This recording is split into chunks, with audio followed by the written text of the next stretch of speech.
نواں پارہ سورہ الاعراف کے بقیہ حصے سے شروع ہوتا ہے اور وہی حضرت شعیب علیہ السلام والا مضمون چل رہا ہے جس پر 8واں پارہ مکمل ہوا۔ حضرت شعیب علیہ السلام کی قوم کے لوگ مال کی محبت میں اندھے ہو کر حرام حلال کی تمیز بھلا چکے تھے۔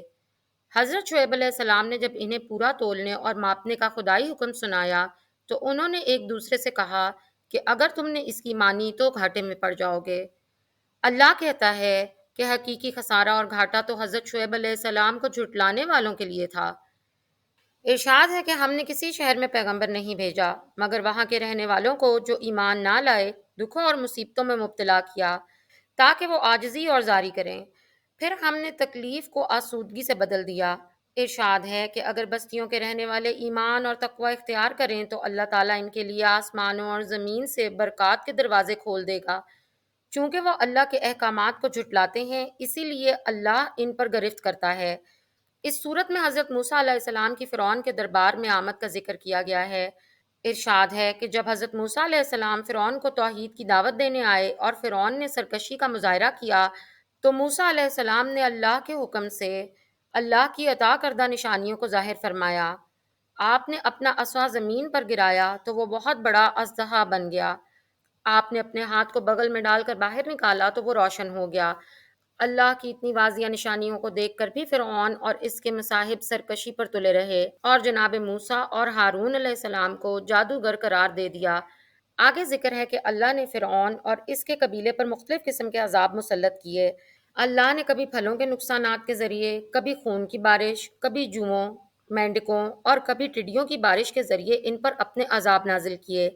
ہر دفعہ آتے ہوئے عذاب کو دیکھ کر آل فرعون اپنی اصلاح کا وعدہ کرتی، لیکن جب وہ عذاب ٹل جاتا تو وہ دوبارہ نافرمانی پر آ جاتے، یہاں تک کہ اللہ نے ان کی نافرمانیوں کی پاداش میں ان کو سمندر میں غرق کر دیا۔ اس صورت میں اللہ تعالیٰ نے جناب موسیٰ علیہ السلام کو خود سے ہم کلام ہونے کا شرف عطا ہونے کا بھی ذکر کیا ہے۔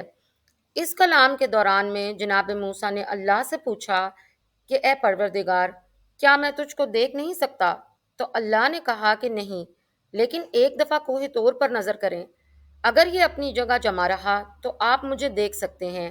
اللہ نے جب اپنی تجلی کو کوہ طور پر گرایا تو وہ ریزہ ریزہ ہو گیا اور جناب موسیٰ علیہ السلام بے ہوش ہو گئے۔ جب وہ ہوش میں آئے تو کہا، اے پروردگار، آپ کی ذات پاک ہے اس بات سے کہ اسے ان آنکھوں سے دیکھا جا سکے۔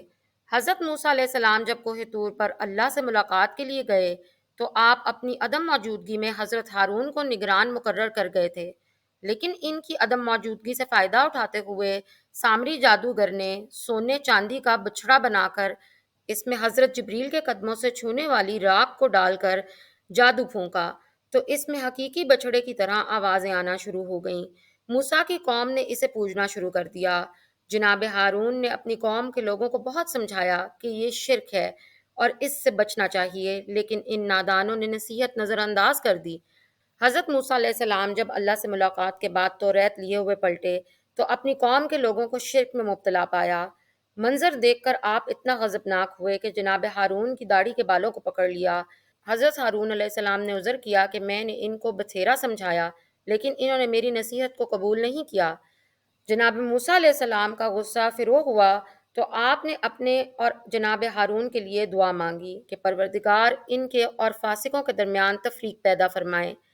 اس صورت میں اللہ نے ہفتے کے دن والی آزمائش کا بھی ذکر کیا ہے کہ سمندر کے کنارے ایک بستی کے رہنے والے یہودیوں کو اللہ نے ہفتے کے دن مچھلی کے شکار سے روکا تھا۔ وہ ہفتے کے دن جال لگا لیتے اور اتوار کو مچھلیاں پکڑ لیتے۔ ان نافرمانوں کو اس بستی کے ایک گروہ نے نیکی کی نصیحت کی، جبکہ ایک غیر جانبدار گروہ نے نصیحت کرنے والے گروہ سے کہا کہ تم ان لوگوں کو سمجھا کر کیا کر لوگے جو ہلاکت اور خدائی عذاب کا نشانہ بننے والے ہیں۔ اس پر نصیحت کرنے والی جماعت نے کہا کہ اس کار خیر سے ہمارا عذر ثابت ہو جائے گا اور ہو سکتا ہے یہ لوگ بھی راہ راست پر آ جائیں۔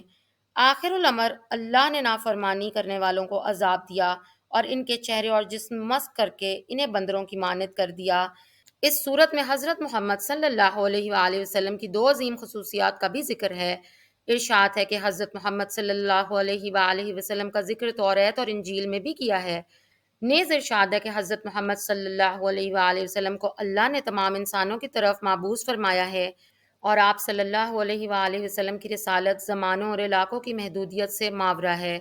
اس صورت میں یہ بھی ذکر ہے کہ اللہ کے خوبصورت نام ہیں اور ہمیں اللہ کو ان ناموں کے ساتھ پکارنا چاہیے۔ یہ بھی ارشاد ہے کہ لوگ رسول کریم صلی اللہ علیہ وآلہ وسلم کے پاس آ کر پوچھتے تھے کہ قیامت کب آئے گی؟ اللہ نے کہا کہ آپ صلی اللہ علیہ وآلہ وسلم ان سے فرما دیجئے کہ اللہ کے سوا قیامت کے وقت کو کوئی نہیں جانتا۔ اس صورت کے آخر میں قرآن کا ادب بتایا گیا ہے کہ جب قرآن مجید کی تلاوت ہو رہی ہو تو اسے توجہ سے سننا چاہیے اور خاموشی اختیار کرنی چاہیے۔ سورہ الاعراف کے بعد سورہ انفال ہے، جس کے آغاز میں ارشاد ہے کہ لوگ مال غنیمت کے بارے میں پوچھتے ہیں تو آپ صلی اللہ علیہ وآلہ وسلم ان سے فرما دیجئے کہ مال غنیمت تو اللہ اور رسول کا ہے، تم لوگ تقوی اختیار کرو اور آپس کے تعلقات کو ٹھیک رکھو اور اللہ اور رسول کی اطاعت کرو۔